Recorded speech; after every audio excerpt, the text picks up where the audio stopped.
जय हिंद दोस्तों, आप सभी का स्वागत है आपके अपने YouTube चैनल दबंग क्लासेस पर।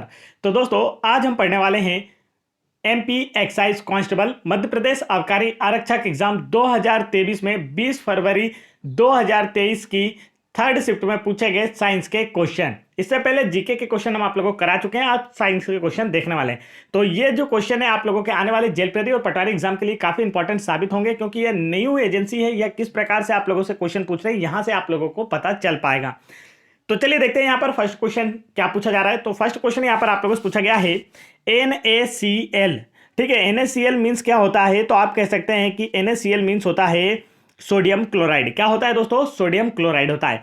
तो यहां पर पूछा गया है सोडियम क्लोराइड की जो लैक्टिक एनर्जी है वह क्या है? तो इसका जो राइट आंसर है वह होगा आप लोगों का 788 किलो जूल प्रति मोल। आगे चलते हैं नेक्स्ट क्वेश्चन की ओर। नेक्स्ट क्वेश्चन देखिए आपसे क्या पूछा जा रहा है। तो यहां पर पूछा गया है ठोस सोडियम बाइकार्बोनेट को पीएच पेपर की एक पट्टी पर रखा जाता है तो पट्टी का रंग कैसा हो जाएगा? तो देखिए यहां पर पूछा गया है ठोस सोडियम बाइकार्बोनेट, ठोस सोडियम बाइकार्बोनेट की बात की जा रही है। यहां पर एक पीएच पट्टी पर रखा जाता है तो उसके रंग में कोई परिवर्तन नहीं होगा। अगर बात की जाए मात्र सोडियम बाइकार्बोनेट की, तो सोडियम बाइकार्बोनेट जो होता है वह क्षारीय होता है। लेकिन यहां पर क्या पूछा गया है? ठोस सोडियम बाइकार्बोनेट को यदि पीएच पट्टी पर रखा जाए तो उसके रंग में क्या परिवर्तन होगा? तो आपका आंसर होगा कोई परिवर्तन नहीं होगा। आगे चलते हैं नेक्स्ट क्वेश्चन की ओर। नेक्स्ट क्वेश्चन में देखिए यहां पर पूछा गया है निम्नलिखित में प्रथम श्रेणी के उपभोक्ता कौन से हैं? क्या पूछा गया है? प्रथम श्रेणी के जो उपभोक्ता होते हैं वह क्या होते हैं? अब देखिए क्या होता है, पहले तो उत्पादक होता है, पहले क्या होता है? उत्पादक होता है, फिर क्या होता है? उपभोक्ता होता है। क्या होता है? प्रथम श्रेणी का उपभोक्ता होता है। प्रथम श्रेणी के उपभोक्ता में कौन आते हैं? तो आपका आंसर होगा शाकाहारी। देखिए उत्पादक में कौन आते हैं? तो आपका आंसर होगा पेड़ पौधे। ओनली पेड़ पौधे घास फूस जो होते हैं यही क्या होते हैं? जो अपना भोजन स्वयं बना सकते हैं प्रकाश संश्लेषण के माध्यम से, जो अपना भोजन स्वयं बना सकते हैं वो क्या कहलाते हैं? उत्पादक कहलाते हैं। और उपभोक्ता कौन होते हैं? तो प्राथमिक उपभोक्ता वो होते हैं जो कि इन पेड़ पौधों को खाते हैं। तो जिसमें कौन कौन आते हैं आप देख सकते हैं। तो यहाँ पर आप देखेंगे बकरी, हिरण, टिड्डा, गाय, भैंस, खरगोश, और इसमें जो शाकाहारी इंसान होते हैं वह भी आते हैं। क्या आते हैं? शाकाहारी इंसान जो होते हैं ना, जो मांस नहीं खाते हैं, तो शाकाहारी इंसान भी इसी श्रेणी के अंतर्गत आते हैं। द्वितीय श्रेणी के अंतर्गत कौन आता है? तो द्वितीय श्रेणी के अंतर्गत जो है मांसाहारी जीव आते हैं, जो कि बकरी, हिरण, गाय, भैंस, खरगोश इन्हें खाते हैं। तो इनके अंतर्गत कौन आएगा? तो आप कह सकते हैं जैसे शेर, भेड़िया, मगरमच्छ, ये सब क्या है? द्वितीय श्रेणी के अंतर्गत आते हैं। तो यहाँ पर प्रथम श्रेणी के अंतर्गत पूछा गया था आप लोगों से प्रथम श्रेणी के उपभोक्ता कौन है? तो वे जीव जो कि उत्पादकों को खाते हैं, मतलब पेड़ पौधों की पत्तियां खाकर जीवित रहते हैं, वो क्या कहलाते हैं? प्राथमिक उपभोक्ता कहलाते हैं, जिनमें शाकाहारी जीव भी शामिल होते हैं। तो बकरी, हिरण, टिड्डा, गाय और शाकाहारी मनुष्य ये सभी इस श्रेणी के अंतर्गत शामिल किए जाते हैं। नेक्स्ट क्वेश्चन में पूछा है निम्नलिखित में से किसने on the origin of species लिखी है? ये बुक जो है दोस्तों आप लोगों से अब तक इतनी ज्यादा बार पूछी जा चुकी है कि मुझे लगता है कि ऐसा कोई एग्जाम नहीं जहां पर ये बुक ना पूछी जाए। तो आपका आंसर होगा चार्ल्स डार्विन। चार्ल्स डार्विन जो है इनके द्वारा लिखी गई है the origin of species book. ठीक है, और यह हर एग्जाम में पूछी जाने वाली पुस्तक है, तो इसलिए आप लोगों को काफी अच्छे से याद रख लेना है। डार्विन से क्वेश्चन हमेशा एग्जाम में आते हैं, आप लोगों को डार्विन से रिलेटेड 2 से 3 क्वेश्चन जो हैं वो पूरे कंफर्म याद रखने हैं। आगे देखिए नेक्स्ट क्वेश्चन में क्या पूछा है। यदि आप यहां पर नेक्स्ट क्वेश्चन पूछा है निम्नलिखित में से कौन सा डाइबेसिक अम्ल का उदाहरण है? तो राइट आंसर होगा फास्फोरस अम्ल जो है यह डाइबेसिक अम्ल का उदाहरण है। आगे चलते हैं दोस्तों, यहां पर नेक्स्ट क्वेश्चन की ओर बढ़ने से पहले मैं आपको बता दूं, यदि आप लोगों को एमपी आबकारी मध्य प्रदेश आबकारी आरक्षक एग्जाम 2023 की सभी शिफ्टों की पीडीएफ फाइल डाउनलोड करना है तो आप लोग इस नंबर पर हमें व्हाट्सअप कर हमसे यह पीडीएफ फाइल डाउनलोड कर सकते हैं। ठीक है, इस नंबर पर ओनली व्हाट्सअप होगा, कॉल नहीं लगेगा आपका, तो ओनली व्हाट्सअप नंबर है। यहां पर व्हाट्सअप कर आप हमसे एमपी आबकारी एग्जाम की सभी शिफ्टों की पीडीएफ फाइल आसानी से डाउनलोड कर सकते हैं, जो कि आपके आने वाले मध्य प्रदेश पटवारी और जेलप्रहरी बनरक्षक एग्जाम के लिए काफी ज्यादा इंपॉर्टेंट साबित होंगे। यहां से आप लोग अभी प्रैक्टिस सेट भी लगा सकते हैं, जिनके मात्र 15 से दिन से भी कम बचे हुए हैं। हम कह सकते हैं जैसे आज 6 तारीख हो गई तो 10 दिन में तो एग्जाम स्टार्ट होने ही वाले हैं पटवारी एग्जाम के।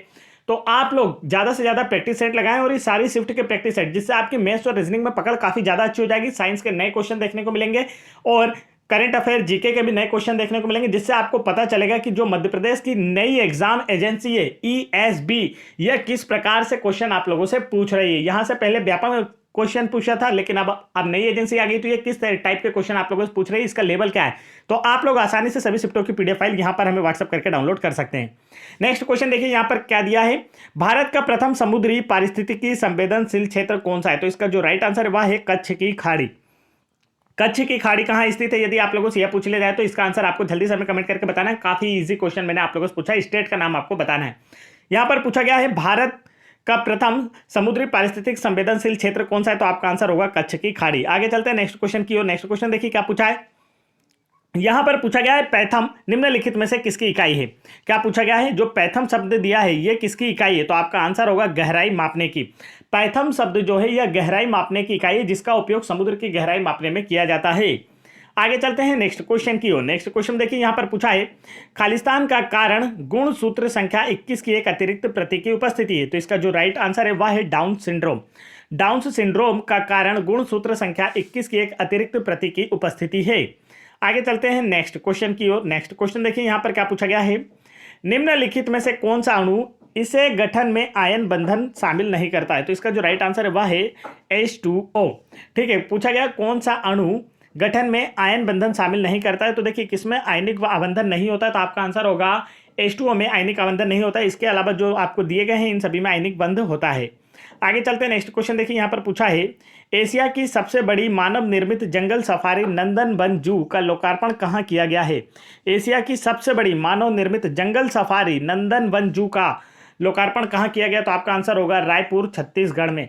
एशिया की सबसे बड़ी मानव निर्मित जंगल सफारी नंदन वन जू का लोकार्पण रायपुर छत्तीसगढ़ में किया गया है। आगे चलते हैं दोस्तों नेक्स्ट क्वेश्चन की ओर। नेक्स्ट क्वेश्चन देखिए यहां पर पूछा है विटामिन के खालिस्तान के लिए आवश्यक है। 4 ऑप्शन आपको दिए गए और ये देखिए यहां पर इस के का मतलब के ना समझिएगा, यहां पर ये वाला के समझिएगा। विटामिन के की बात की जा रही है, तो किसके लिए आवश्यक है, तो आपका आंसर होगा प्रोथ्रोम्बिन के संश्लेषण के लिए विटामिन के आवश्यक होता है। विटामिन के की कमी के कारण मानव शरीर में रक्त का थक्का नहीं जमता है।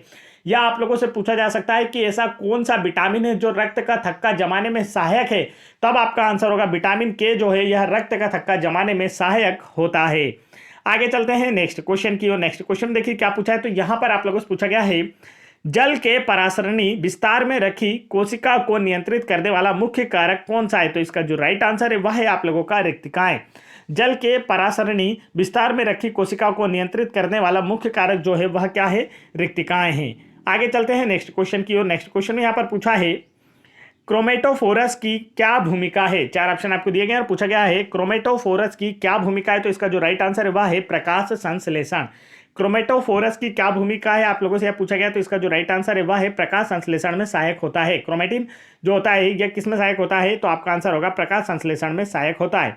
नेक्स्ट क्वेश्चन देखिए यहाँ पर क्या पूछा गया है, तालाब के पारितंत्र में किस क्षेत्र के प्रकाश संश्लेषण की दर सबसे अधिक होती है, तो इसका जो राइट आंसर है वह है लिम्नेटिक क्षेत्र के। तालाब के पारितंत्र क्षेत्र में लिम्नेटिक क्षेत्र के प्रकाश संश्लेषण की दर सबसे अधिक होती है। आगे बढ़ते हैं दोस्तों नेक्स्ट क्वेश्चन की ओर। नेक्स्ट क्वेश्चन में पूछा है निम्नलिखित में से मानव गतिविधि जो क्षेत्रीय और वैश्विक प्रभाव वाले अधिकतम पर्यावरण प्रदूषण का कारण बनती है कौन सी है, तो आपका आंसर होगा कौन सी मानव गतिविधि है, तो आपका आंसर होगा औद्योगिकीकरण। औद्योगिकीकरण जो है यह क्षेत्रीय और वैश्विक प्रभाव वाले अधिकतम पर्यावरण प्रदूषण का कारण बनती है। उद्योग जो होते हैं अधिकतम पर्यावरण प्रदूषण करते हैं। आगे बढ़ते हैं तो देखिए दोस्तों यहाँ पर अब हमारे जो हैं रीजनिंग के क्वेश्चन आ चुके हैं। यहाँ पर हमारे साइंस के क्वेश्चन कंप्लीट हुए, तो यहाँ पर रीजनिंग के क्वेश्चन है जो कि आप लोगों को सॉल्व कराए जा रहे हैं। आप लोग चैनल की प्लेलिस्ट में जाकर आबकारी वाली जो प्लेलिस्ट बनी उसमें जाकर देख सकते हैं।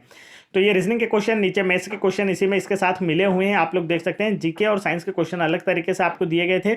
जीके जो है वो 20 दिए गए थे और साइंस आपको 15 दिए गए थे, तो इन्हें आप आसानी से कर पाए थे। तो यहाँ पर हमने क्या देखा है, तो 20 फरवरी की जो 3rd शिफ्ट है उसका सॉल्यूशन हमने देखा है। तो यदि आप लोग सभी शिफ्टों की पीडीएफ फाइल डाउनलोड करना चाहते हैं तो आप लोग दिए गए नंबर पर व्हाट्सअप कर हमसे या पीडीएफ फाइल डाउनलोड कर सकते हैं। ठीक है, इस नंबर पर व्हाट्सअप कर आसानी से सारी शिफ्टों की पीडीएफ फाइल डाउनलोड कर आने वाले पटवारी और मध्य प्रदेश जल परिवहन रक्षक एग्जाम की तैयारी कर सकते हैं। तो यदि वीडियो पसंद आए तो वीडियो को लाइक करें और चैनल को जरूर सब्सक्राइब कर लें। जय हिंद दोस्तों।